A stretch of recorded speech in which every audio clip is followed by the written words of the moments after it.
Bem, nesse vídeo de hoje nós vamos falar sobre as eleições de 2018, primeiro turno, a eleição mais importante depois da era, né, das eleições diretas para presidente. Desde Tancredo Neves, a gente vem votando para presidente, né? E a primeira eleição direta foi com o Fernando Collor, e a mais importante de todas elas foi a de 2018. Você também há de concordar comigo, porque foi o ano em que a esquerda perdeu o poder depois das eleições diretas de Tancredo, que veio depois da eleição de Tancredo Neves. Então, o primeiro turno dessas eleições já está na rota de análise da nossa Comissão Cidadã de Inquérito. Esse é o vídeo 82. Eu sou João Paulo Guimarães, falando direto de São João del Rei, a capital brasileira da liberdade, Minas Gerais, um estado de espírito. Gente, às vezes eu fico olhando para baixo, não é que eu estou lendo não, é porque o meu monitor está aqui, sabe? Aí eu fico olhando para o monitor, e aí eu fico olhando para mim, olhando para os arquivos de vídeo que eu vou abrir, entendeu? Então, já me falaram isso, João, fala olhando para a câmera. Falei, tá, eu falo, mas acaba me chamando a atenção. Mas enfim, vamos falar sobre as eleições de 2018 e as peculiaridades que aconteceram nessa eleição, né? Além da facada no Bolsonaro, a gente quer entender também muita coisa, porque a partir dessa eleição muita coisa mudou, né? E com a entrada da direita no poder, a gente teve uma anomalia, né, nas instituições onde o Poder Judiciário começou a se comportar de forma atípica. Então nós vamos trabalhar sobre isso e eu vou começar abrindo um vídeo e eu vou pontuando à medida que o vídeo vai sendo passado, tá certo? Eu fiz uns recortes, esse vídeo que eu fiz um recorte tinha quase 3 horas de duração e aí eu consegui salvar 6 minutos desse vídeo e tem um outro também da BBC que é muito interessante, a gente encerra com ele, tá certo? Só que para lembrar para vocês que em 2018 o Bolsonaro teve 56,7 milhões de votos. E depois de toda essa opressão em cima dele, dessa perseguição jurídica, política, né, ele teve agora 58 milhões e tanto. Então, na verdade, ele não diminuiu a votação dele, ele aumentou a votação dele, entendeu? Então, era para ele ter sido ganho, né? Ele era para ele ter ganho no segundo turno, né? Porque no primeiro turno ele teve, no ano passado, na primeira eleição ele teve 56,7 milhões, na segunda ele teve 58 milhões, quer dizer, ele manteve, né, proporcionalmente o número de votos, né, de eleitores do conjunto dos 100 eleitores, né? O Haddad teve 45,6 milhões em 2018, né? E a diferença foi de 11 milhões a favor do Bolsonaro. Então, aonde que o Haddad ganhou no primeiro turno e no segundo turno, na eleição de 2018? Ganhou só no Nordeste. Aí você pergunta para mim, João, qual que é a relação do Haddad com o Nordeste? Eu falei, nenhuma. O Haddad é paulista, nasceu na capital de São Paulo, foi prefeito de São Paulo, né? É um estudante, é um universitário, é um professor universitário, quer dizer, é um cara da elite, né? Qual que é a relação dele com o Nordeste? Nenhuma. Nenhuma. Praticamente nenhuma. Então, o fato dessa eleição de 2022... mas o Lula ganhou no Nordeste porque lá é reduto do Lula, porque ele é pernambucano. Tá. E o Haddad? Por que ele ganhou no Nordeste? O Bolsonaro é carioca, é do Rio de Janeiro, paulista do Rio de Janeiro. Tá certo. O Haddad é paulista, de São Paulo.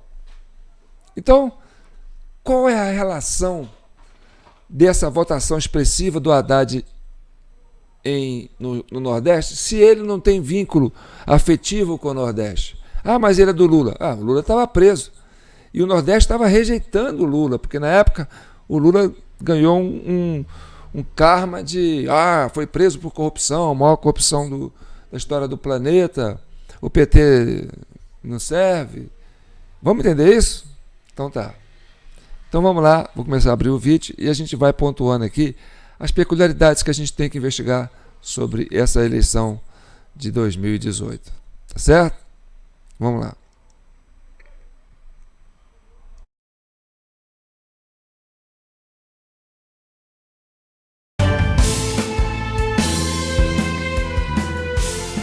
Boa tarde. O Brasil foi às urnas hoje. E a partir de agora, você acompanha a cobertura especial da Rede TV das eleições 2018.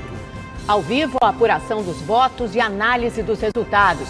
Boa tarde, Eric. Quais as últimas informações? A votação está terminando agora, né? 5 da tarde, pelo menos em grande parte do país. O primeiro resultado da eleição presidencial os primeiros resultados só começarão a sair a partir das 7 da noite. Isso porque há um fuso horário de 2 horas em algumas regiões do país. Caso do Acre, em algumas cidades do norte do Mato Grosso e também alguns municípios do Amazonas. Então, só a partir das 7 da noite, os dados da corrida presidencial começarão a ser divulgados. Antes, aí os dados, os números para governador dos estados, deputado federal, deputados estaduais e distritais já começarão a ser divulgados, mas para presidente nós vamos ter que esperar um pouquinho mais. Aqui... Já começou por aí. Vocês notaram? Então vamos lá. É a primeira eleição que eu vejo que o TSE resolve segurar a apuração para presidente até às 7 horas. A partir de 7 horas que nós vamos começar a divulgar os dados. Isso aconteceu em 2018? Não. Isso aconteceu em 2014, com a eleição da Dilma com o Aécio? Não. Não lembro disso. Vocês lembram disso? Nada é por acaso, gente. Tudo tem um motivo. Então, na época, a presidente do TSE era a Rosa Weber. E aí, a Rosa Weber, você pode explicar para a gente por que na eleição de 2018, a primeira eleição que ganhou um candidato de direita, né, por voto direto, a eleição para presidente só foi começada, os resultados para presidente só começaram a aparecer a partir das 7 horas. Fuso horário, Acre, algumas cidades do Pará, sei lá, hein? Explica aí para nós. Não dá para ficar grilado com isso? Então, eu vou levantar uma teoria. Por que esse ano, essa eleição do primeiro turno, segundo turno também aconteceu isso? Foi assim. Essa é uma teoria. Nós estamos investigando.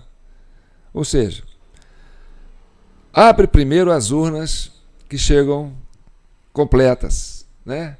Que não ficou depois das 17 horas na mão do mesário pianista, vamos supor assim. Então, as urnas que chegavam, estava dando o Bolsonaro quase disparado, né? E Haddad devia estar com a minoria absoluta. E aí, era preciso, fazer com que o Haddad tivesse uma capilaridade antes de começar a soltar os resultados. E aí foi soltar os resultados 1 hora depois. Como diz o Flávio Dino, que depois das 17 horas o mesário consulta lá quem não vê e vota quantas vezes ele quiser. Então, 1 hora depois começaram a chegar resultados que dava, né, uma margem de gordura para uma possível segundo turno. Então, eu entendo que essa mudança de horário somente nessa eleição teve esse motivo, porque você tem que apresentar um outro motivo, porque só essa eleição começou às 17, a apuração para presidente começou às 17 horas.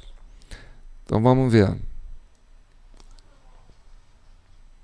dos estaduais e distritais já começarão a ser divulgados, mas para presidente nós vamos ter que esperar um pouquinho mais.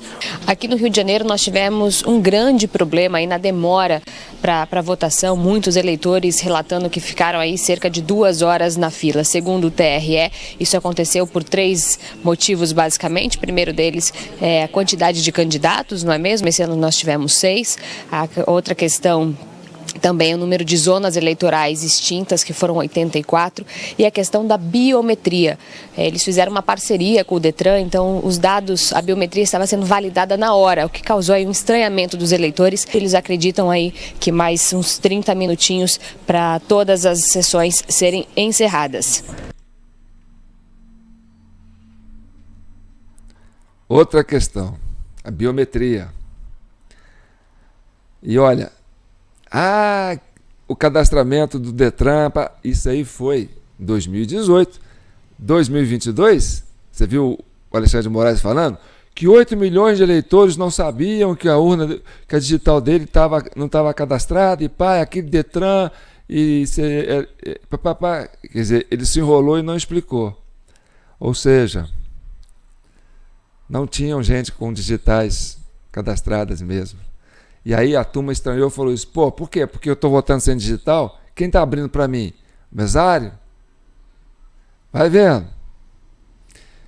E repara que isso foi feito às 19 horas, essa fala, viu? Essa fala foi feita às 19 horas e ela falou que mais uns 30 minutos as coisas vão voltar ao normal. Presta atenção. Todas as sessões serem encerradas. Espera aí. TSE, resultados aí? Eric Klein. Tá bom, Eric, vamos lá. Primeiros resultados. Oi, Amanda. Estou recebendo aqui da Carol, que está nos ajudando. Acabou de sair os primeiros resultados da corrida presidencial, com 50,43% das urnas apuradas, agora 53%. Jair Bolsonaro do PSL com 49,02% dos votos. Fernando Haddad, 26,09%. Então, às 17 horas, começaram a sair os resultados. 17h02, esse senhor estava lendo Não, às 19 horas. Às 19 horas, 7 horas da noite, né, começou a sair os resultados para presidente. Já tinham 50% das urnas apuradas.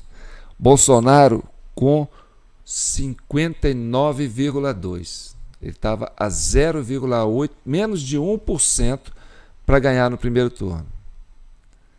Isso, 1 hora depois que as urnas eram para estar fechadas. Então você tinha ali, como segundo Flávio Dino, né, já um trabalho intenso, né, que pode se atribuir à fala do Flávio Dino, à fala do ministro Gilmar Mendes, né, nos outros vídeos vocês devem ter visto isso, do eleitor pianista. Então, vai vendo. Vou voltar aqui, ó. Você vai reparar. Repara para você ver. 1 hora depois, Bolsonaro com 59, quer dizer, mais um pouquinho, ele fazia mais 1%, ele ganhava no primeiro turno.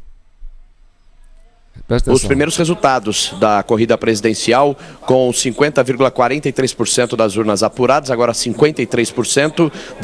Jair Bolsonaro do PSL com 49,02% dos votos. Fernando Haddad, 26,09%. E Ciro Gomes em terceiro com 12,31%. Então, com um pouquinho mais de 53% das urnas totalizadas em todo o país, o candidato Jair Bolsonaro vai abrindo aí uma vantagem por enquanto em relação ao segundo, Fernando Haddad. Então, Bolsonaro com 49,2% dos votos. Por enquanto é isso. E Fernando Haddad em segundo com 26,9%, viu, Amanda?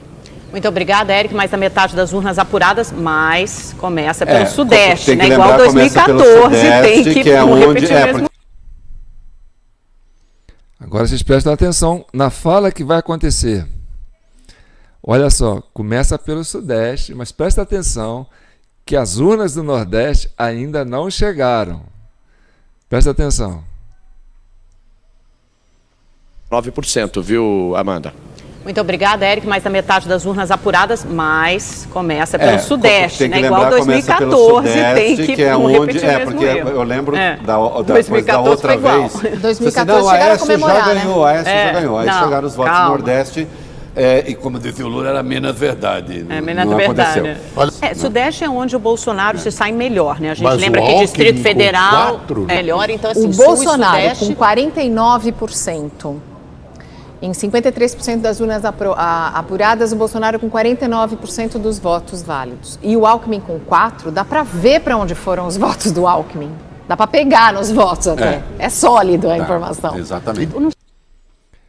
Vocês entendem agora porque o motivo do PSDB detestar o Bolsonaro? O Alexandre de Moraes detestar o Bolsonaro? O Alckmin fazer essa parceria com o Lula? Por quê? Porque quem herdou os votos do PSDB foi Bolsonaro. Essa fala aí é uma fala muito característica. Ela diz tudo, né? Por quê? Porque até então você tinha uma eleição que não era uma eleição polarizada. Era dois partidos de esquerda disputando.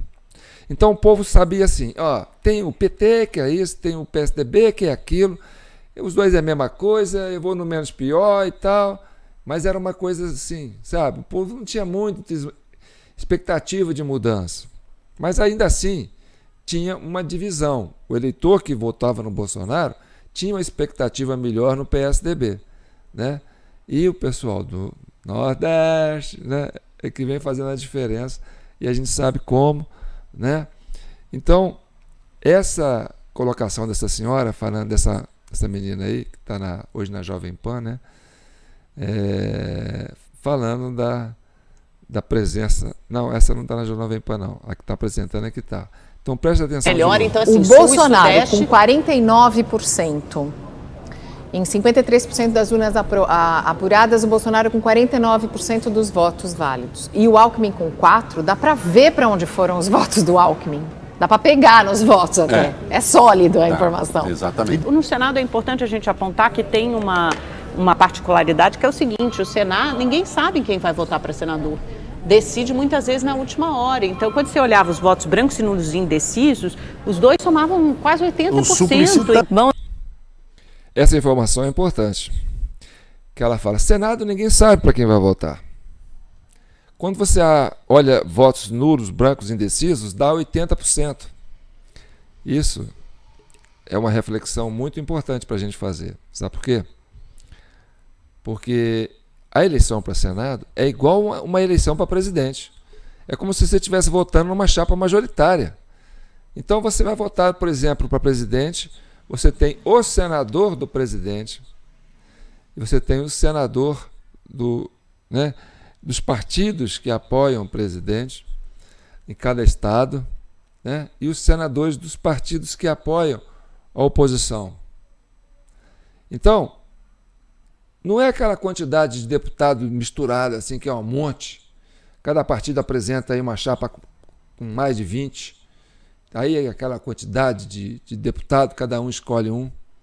Não, senador não. Senador às vezes é 5, 6 candidatos, dependendo do número de partidos que lançam candidatos, e vota num só. Não tem que escolher mais de um partido, né? Então, é uma eleição quase majoritária, a eleição para o Senado. E em 2018, renovava 2/3 do Senado. E aí, meu amigo, 2/3 do Senado, com o dedo do mesário trabalhando, você faz maioria no Senado. E aí você controla a mesa diretora do Senado. E aí você controla o STF. Ou seja, se esse pessoal que está interessado nessa política, né, que nós estamos vendo aí, onde eles concentraram o fogo? Não vai dar para ganhar para presidente. Bolsonaro está forte. Concentra no Senado. Porque nós vamos ter o poder judiciário como trincheira. E aí, a gente fazendo a presidência do Senado, que é onde você pode julgar o Supremo, a atitude do ministro, é no Senado, que quem põe o ministro no STF é o Senado. Então, se você controla o Senado, você tem autonomia no Poder Judiciário. Você está entendendo? Então, vamos imaginar dessa forma. Vamos caminhando. Vamos então votar 90% das urnas apuradas até agora. Então, Jair Bolsonaro está na frente com 47,01%. Fernando Haddad tem 27,9%. Tá aí faltando pouquíssimo para a reta final, Amanda. A gente vai aqui até o final passando esses resultados. Conforme as urnas vão sendo apuradas, a gente vê que o Bolsonaro vai diminuindo um pouquinho, né? Ele chegou a ter quase 40%, acho que chegou a ter, né? 49%. Sim. Começou agora com tá isso. Com 47. Agora ele está com 47%, 92%, um pouquinho mais das urnas apuradas. Então, o que acontece? A gente está chegando lá no norte e no nordeste, você vê que o Haddad vai subindo, já está com quase 28%, e o Bolsonaro vai caindo 47%. Acho que já, matematicamente, provavelmente já é possível dizer que temos um segundo turno, né? Com o Bolsonaro muito perto de ganhar no primeiro. Você vai olhar no relógio embaixo, eu vou congelar aqui, ó, você vai perceber, são 8 horas e 27 minutos e ainda não chegou às urnas do Nordeste. E ela apostando que o Nordeste está puxando o Haddad para cima para baixar o Bolsonaro para ter segundo turno. Repara aqui, ó. Mas vai dando o segundo turno. Agora. Tá vendo? Olha lá embaixo, ó. Acompanha a apuração em tempo real, né? Aí tá lá o reloginho marcando 20 horas e 27 minutos. Quer dizer, 5 horas, 6, 7, 8, 8 e meia. Depois que fechou o horário eleitoral, eles ainda estão esperando a expectativa do Nordeste virar. 8 horas, quer dizer, 8 e meia, 3 horas e meia na mão dos mesários. Vamos entender assim, certo? Porque quem falou isso é o Flávio Dino. Não foi a gente. Já dá para confirmar das urnas, quase 95% das urnas apuradas para presidente da República. Que horas são? 8h45, então daqui a pouquinho. Vamos lá, Boris, atualizar nessa retinha final. A gente tem mostrado aqui, né, quase que a cada minuto, olha lá, 94,47% das urnas. Para a presidência, então, Jair Bolsonaro, 46,8%, Fernando Haddad, 28,2%, muito provável aí já o segundo turno. Ciro Gomes, 12,5%, Geraldo Alckmin, que teve maior tempo, né, na campanha na TV, agora no segundo turno vai fazer diferença. 4,8% de pontuação aqui dos votos válidos, quase na totalidade. Outra coisa que deixa o PSDB mordido é que o Alckmin teve o maior tempo de televisão. Foi a coligação mais abrangente em termos de apoio. Então, e foi 4%. O que significa isso? Que o capital do PSDB desidratou. E o Bolsonaro cresceu em cima desse eleitorado. E cresceu mais ainda naquele eleitorado que não gostava de nenhum dos dois. Nem do PT e nem do PSDB. Então, ele ganhou uma identidade muito grande, 56 milhões, e passou para 58 milhões agora. Então, o Bolsonaro consolidou-se uma liderança e hoje, talvez, ele tenha até mais de 65 milhões, pelo que estão acontecendo aí. Você vê que é uma perseguição gratuita, né? Negócio de vacina e papapá, cartão corporativo, coisa que presentes, coisa que a gente sabe que, né, picuinhas, coisa miúda, coisa de né, mesquinha. A gente sabe que o Lula ganhou muito mais presentes que o Bolsonaro e ficou com os presentes. Enfim, falando de novo nessa questão das eleições, né? O Alckmin, com aquele tempo todo, desidratou, né? E Bolsonaro, que ficou numa UTI, passou o primeiro turno numa UTI, ganhou esse tanto de voto. Então, é para esse pessoal da esquerda odiar o Bolsonaro mesmo, né? Por quê? Porque isso criou, a presença do Bolsonaro dentro da política, criou uma rejeição estrondosa contra esses políticos de esquerda, contra esse sistema de partidos que governaram o país depois da democratização. Porque não tem como você explicar um candidato que não tinha partido, pegou um PSL, um partido pequenininho, não tinha horário eleitoral, não tinha capilaridade, ele não tinha estrutura política, financeira, entendeu? Fez uma campanha na UTI, tentaram matar o cara fez uma campanha na UTI, não podia nem, coitado, participar do debate. E o Alckmin, com aquele tempo todo de televisão, ficou em quarto, com 4%. Então, o que cabe ao Alckmin, a não ser tirar o Lula da cadeia e sair de vice para voltar ao poder? Não é uma lógica que a gente entende? Né? Então, vamos continuar aqui. Todo definido, então, o segundo turno. Vamos aos números finais aí, com quase a totalidade também das urnas apuradas. Jair Bolsonaro, 46,7%, Fernando Haddad, 28,37%, com 90%. Olha o horário, 20 horas e 59 minutos, quase 9 horas, quase às 9 horas. Então você tem 7, 5, 6, 7, 8, 9, 4 horas para o mesário pianista fazer o trabalho para levar para o segundo turno. Perceberam? Então a gente fica triste de ter que fazer essa avaliação. Porque, gente, é aquilo que a gente sempre fala, entendeu? A eleição para presidente, quando ela é digital assim, ó, você acaba de fazer, manda, os votos saem na hora. Então, os primeiros votos já, quando acabou a eleição, fechou a urna, pega um pendrive, manda na mídia e está lá no TSE.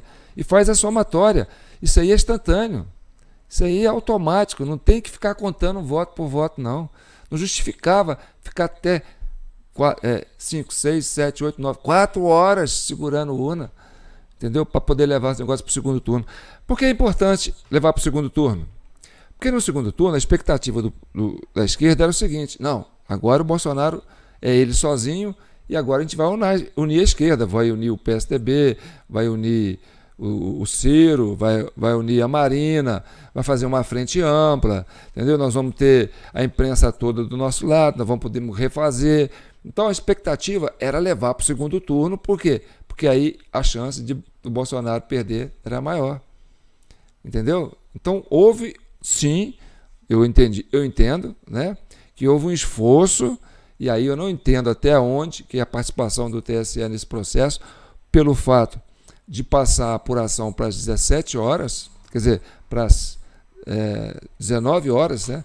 Quer dizer, das 5, 6, 7, quer dizer, 2 horas depois é que começaram a soltar os resultados para presidente. Porque se começasse a soltar as primeiras urnas que chegassem, pum, ia dar Bolsonaro lá em cima e Haddad lá embaixo.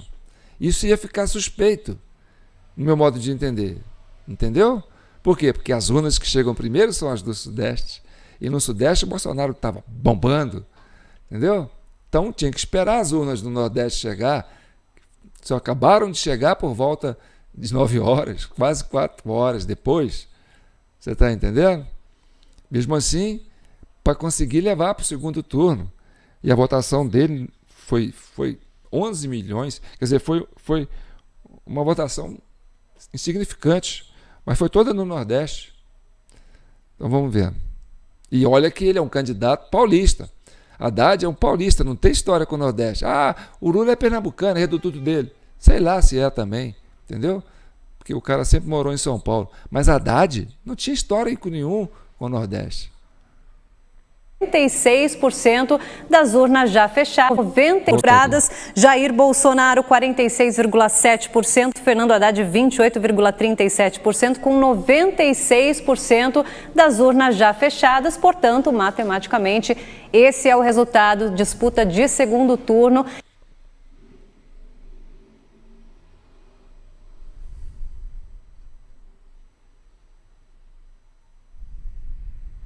Nesse segundo turno, o Nordeste vai ser um dos principais campos de batalha de Jair Bolsonaro e Fernando Haddad. Meu nome é Camila Veras Mota, jornalista da BBC News Brasil aqui em Londres, e nesse vídeo eu vou explorar os desafios de cada um dos dois nessa região onde votam 39 milhões de brasileiros, atrás apenas do Sudeste, que tem 63 milhões de eleitores. De todos os 9 estados do Nordeste, o PT só não liderou no Ceará, onde Ciro Gomes acabou como mais votado. A região respondeu por quase metade dos 31 milhões de votos obtidos por Haddad no primeiro turno. Ou seja, o Nordeste foi um importante fator para que Bolsonaro não vencesse no primeiro turno e por isso vai ser um campo decisivo nesse segundo turno.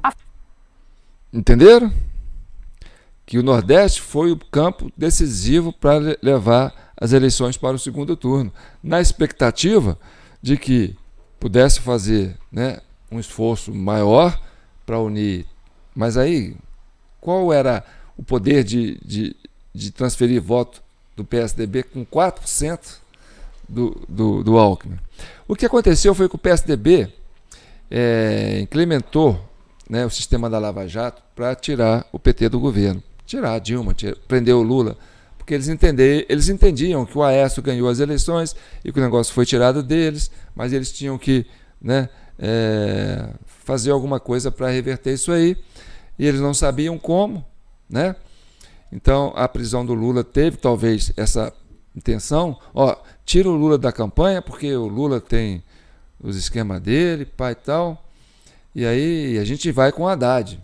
O PT ficou meio animado e falou assim, com o Haddad com o Alckmin vai ser fácil, o Alckmin 4%, né? Aí o Haddad entra na campanha, né? O Haddad tem São Paulo com ele, porque é de São Paulo, já foi lá e tal. E aí o eleitor fica assim, isso por isso, 8 por meia dúzia, pai e tal, entendeu? E aí, nessa polaridade, aí a turma do Nordeste faz a diferença e arrasta, como fez com a Aécio, como fez com Alckmin anteriormente, como fez com Serra anteriormente, entendeu? E então a expectativa, talvez quando o Lula estava preso, ele fala assim, não, eu vou ficar preso, mas aí a gente volta com o Haddad e o Haddad vai me dar, né, um indulto, né, presidencial, e aí eu vou ser libertado e a gente vai voltar a governar o país, porque a gente tem, né, a maioria no Supremo, a gente tem o TSE com a gente, né, e a gente sabe como é que faz para ganhar as eleições. Então, o surgimento do Bolsonaro foi uma revolução, foi um terremoto, foi um furacão para a esquerda, entendeu? Por quê? Porque aí o eleitor falou, tem a terceira via que é viável, vamos com ela. E aí, meu amigo, não deu para puxar, não deu para tirar, entendeu? E foi aí que o Bolsonaro levou. Essa foi a eleição mais importante depois da eleição de Tancredo, né? Porque por causa desse problema, né? E como ela se deu também, né? Então vamos ver a avaliação dessa menina, que ela é muito interessante e ela é do Ceará, viu, gente? Mas mora em Londres, trabalha na BBC. O Nordeste foi um importante fator para que Bolsonaro não vencesse no primeiro turno e por isso vai ser um campo decisivo nesse segundo turno. Afinal, foi uma diferença de 18 milhões de votos, né, entre os dois candidatos. Se a gente olhar o mapa eleitoral do Nordeste mais de perto, vai encontrar alguns pontos que podem estar preocupando aí o Partido dos Trabalhadores. Bolsonaro conseguiu mais de 7 milhões e meio de votos nos estados do Nordeste, por exemplo. Além disso, quando a gente olha não pelo estado inteiro, mas pelas cidades, vemos que Bolsonaro venceu em 6 das 9 capitais de estados nordestinos. Essa informação é muito importante. Gente, o Bolsonaro venceu em 6 das 9 cidades nordestinas. Mas ali não deu o Haddad, que não é paulista, que não é nordestino? Mas presta atenção. Gente, quando você tem uma capital, a capital ela é polo, ela irradia, ela tem, por exemplo, emissoras de rádio, canais de TV, né, programas, influenciadores, né, que saem da capital e irradia para o interior. Né? Por exemplo, eu moro aqui em São João del Rei. São João del Rei está mais perto do Rio de Janeiro, né? Aqui, por exemplo, Juiz de Fora, está mais perto do Rio de Janeiro do que Belo Horizonte. Então, o Rio de Janeiro, Juiz de Fora recebem muita influência da capital do Rio de Janeiro, entendeu? Por exemplo, muitos torcedores de futebol preferem, em Juiz de Fora, torcer para times do Rio do que para times de Minas. Por quê? Por causa da influência da capital do Rio de Janeiro. Então, as capitais, elas formam influência nos estados, porque ela é irradiadora, né, cultural, de informação. Então, presta bem atenção que anomalia foi essa. Bolsonaro ganhou em 6 capitais. E outras 2 capitais, né, que ele não ganhou, das 9, ficou quase pau a pau. Então, ele perdeu em 2 capitais, assim, com uma vantagem mais dilatada, mas ele ganhou em 6 e em 2 ficou pau a pau, embora o Haddad teve mais votos. Entendeu? E aonde que o Haddad conseguiu multiplicar a sua votação? No interior do Nordeste. E aí você vai entender, né? Onde é a pobreza, onde é o voto de cabresto, onde não tem uma fiscalização melhor. E aí, meu amigo, vocês conhecem a história do Brasil, né? Vou repetir aqui, vocês vão vendo. Ó. Por exemplo. Além disso, quando a gente olha não pelo estado inteiro, mas pelas cidades, vemos que Bolsonaro venceu em 6 das 9 capitais de estados nordestinos. Em Maceió e João Pessoa, por exemplo, ele chegou a ficar com cerca de metade dos votos válidos. Ele só perdeu para Haddad em Teresina e Salvador, capitais de estados em que o PT conseguiu eleger governadores no primeiro turno, Wellington Dias no Piauí e Rui Costa na Bahia, e também em São Luís, ainda que por uma apertada diferença de 1 ponto percentual. Para tentar entender a razão por trás do bom desempenho de Bolsonaro nas capitais, Leonardo Barreto, cientista político da consultoria Factual, diz que uma das maiores preocupações dos eleitores das capitais nordestinas são os elevadíssimos índices de violência nessas cidades. Algumas delas, afinal, estão entre as mais violentas do mundo. Ele acrescenta que o PT não tem uma agenda tão explícita quanto a de Bolsonaro em relação ao combate à violência. Isso explicaria em parte o sucesso da campanha do candidato do PSL. Quase 6,9 milhões das 3,7 milhões de famílias atendidas pelo Bolsa Família estão no Nordeste. Os analistas têm repetido que a saída de Haddad seria, de um lado, buscar alianças com outros partidos, com partidos de centro, mas a questão aí é a eficácia do discurso de centro no Brasil hoje. E de outro, tentar se desvencilhar da imagem de Lula e, de certa forma, do próprio PT, que carrega grande rejeição. Sem falar que... Olha que curioso, isso foi na época, antes de começar o segundo turno, que o Haddad tinha que se desvencilhar do Lula e do PT, porque essa casta política tem uma grande rejeição no Nordeste. Isso é cientista político da época falando. Vou repetir, presta atenção.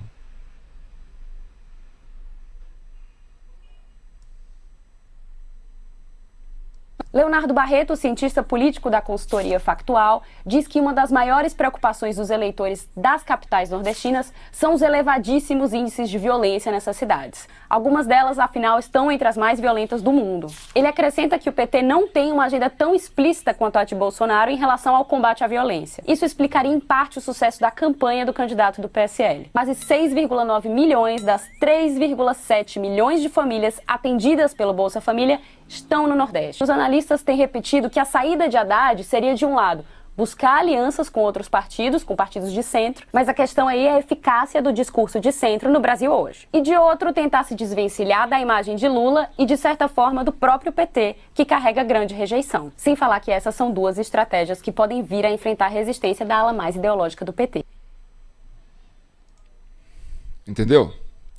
Então, o que aconteceu? Bolsonaro ganhou, né, no segundo turno e tal, e de lá para cá, ainda em 2018, aconteceu um fator curioso, que um tal hacker começou a dizer que navegou durante 7 meses dentro dos arquivos do TSE.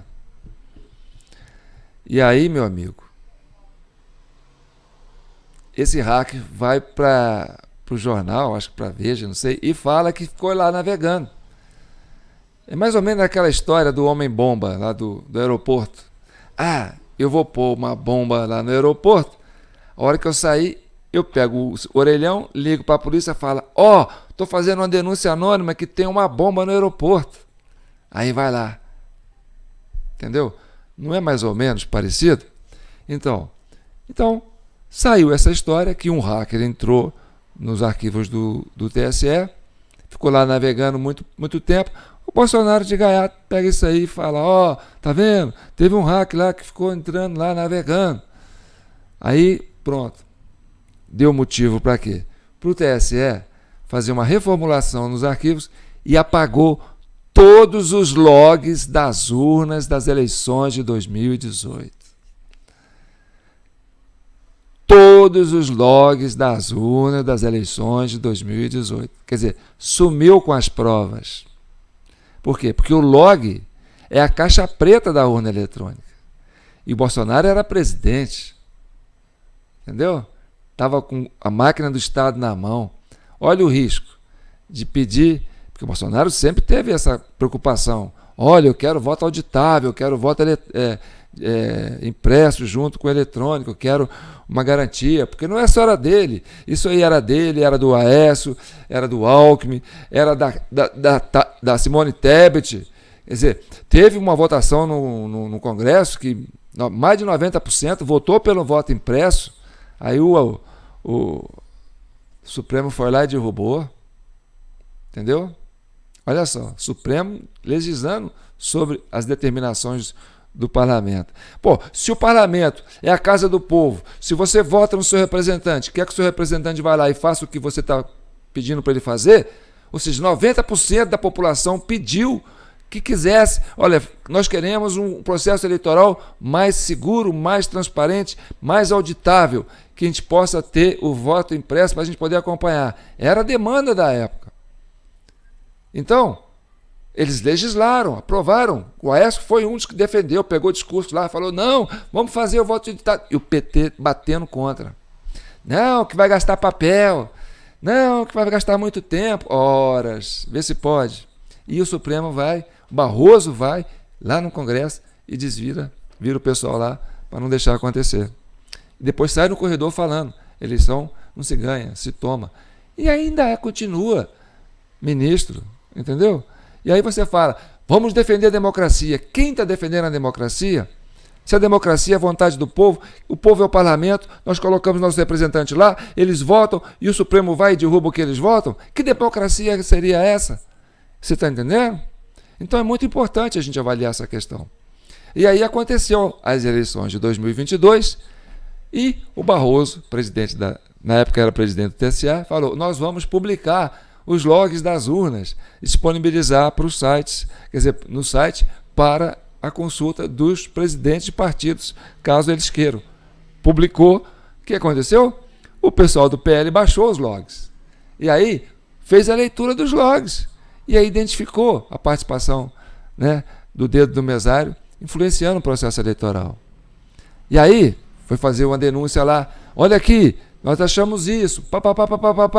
Aí o ministro do TSE, presidente do TSE, fala, não vou aceitar. Não vou aceitar. E se você achar ruim, eu vou te multar. Que democracia é essa que eles estão defendendo?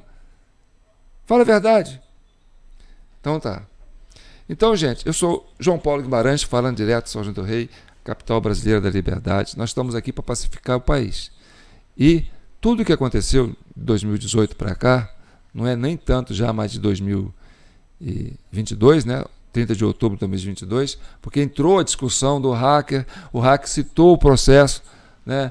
O inquérito do 2018 do hacker que invadiu o Supremo, que invadiu o TSE, então nos remeteu a 2018, e aí a gente, como Comissão Cidadã de Inquérito, que está investigando essas nuances que levam a crer, né, que existe algo de errado, né, no reino da Dinamarca, como eles costumam dizer, né, a gente está aqui para apurar isso junto com vocês. Então eu quero que vocês façam bastante comentários, né? Eu sei que vocês entendem disso mais do que eu estou trazendo esse material para análise de vocês, tá certo? E não se esqueçam, gente, de contribuir com a nosso Pix, jpnoticias@gmail.com. Qualquer valor, gente, porque essa comissão aqui é uma comissão séria, uma comissão cidadã, e você que é parte dela, participa comentando, né, compartilhando, curtindo, se inscrevendo no nosso canal, trazendo mais pessoas para se inscreverem, para a gente ampliar esse debate, entendeu? E, se puder, participar com qualquer valor, tá certo? Qualquer valor ajuda a gente a manter esse projeto, porque a gente aqui não tem financiamento de nada, né? Se não for por aqui, a gente não avança com essas investigações. E você não vê isso em lugar nenhum. Você está vendo só aqui, tá certo? Então fique com Deus e que o manto de Nossa Senhora cubram a família de todos vocês. Um abraço.